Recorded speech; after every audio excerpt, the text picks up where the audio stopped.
Si Senator Ejercito hindi raw kontento doon sa mga hakbang ng itong ilang opisyal. Nagkakaroon kasi ng tensyon sa pagitan ng pulis at ng opisyal ng Metropolitan Manila Development Authority, pero natutuwa naman daw sila doon sa hakbang ng Metropolitan Manila Development Authority at kanilang sinusubaybayan itong pagdisiplina sa mga opisyal at tauhan ng naturang ahensya. May balita si Bombo JC Galvez. Kontento si Senator Javier Ejercito sa ginawang aksyon ni Metropolitan Manila Development Authority Chairman Romando Artes sa isang MMDA officer na namahiya umano ng isang pulis na nasita sa pagpapark ng motorsiklo sa sidewalk. Tinawagan niya siya ni Artes at nangako na iimbestiga ng ginawang aksyon ni Special Operations Group Strike Force Head Gabriel Go. Sa isang video, makikita na pinagagalitan ni Go ang isang pulis sa Anonas, Quezon City dahil sa pagparada sa bangketa. Ayon kay Ejercito, kailangan madisiplina ang opisyal kundi man ito matanggal sa pwesto.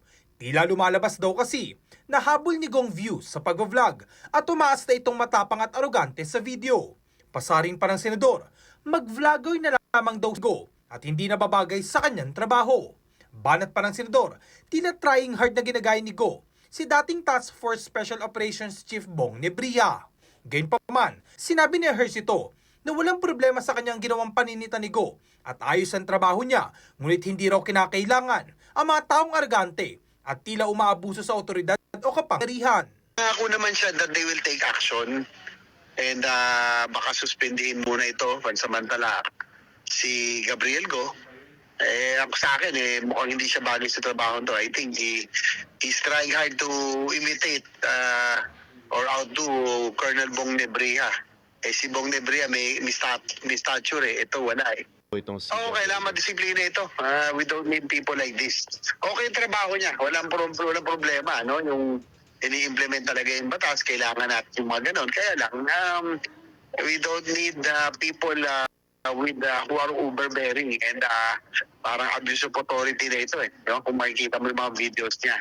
So, dapat mamili si Mr. Go kung gusto niya maging MMDA official or di ba? Mukhang for the abuse lang siya Una rito, nag-issue na ng show cause order ang MMDA kay Go matapos ang naging asal nito sa naging clearing operations kung saan sangkot ang isang opisyal ng pulisya.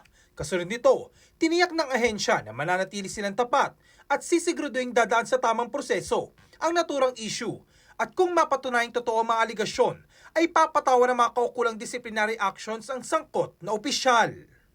Para sa Bombo Network News, ako si Bombo JC Galvez nag-uulat para sa number 1 and most trusted radio network in the country, Bombo Radio Philippines, Basta Radio. Bombo!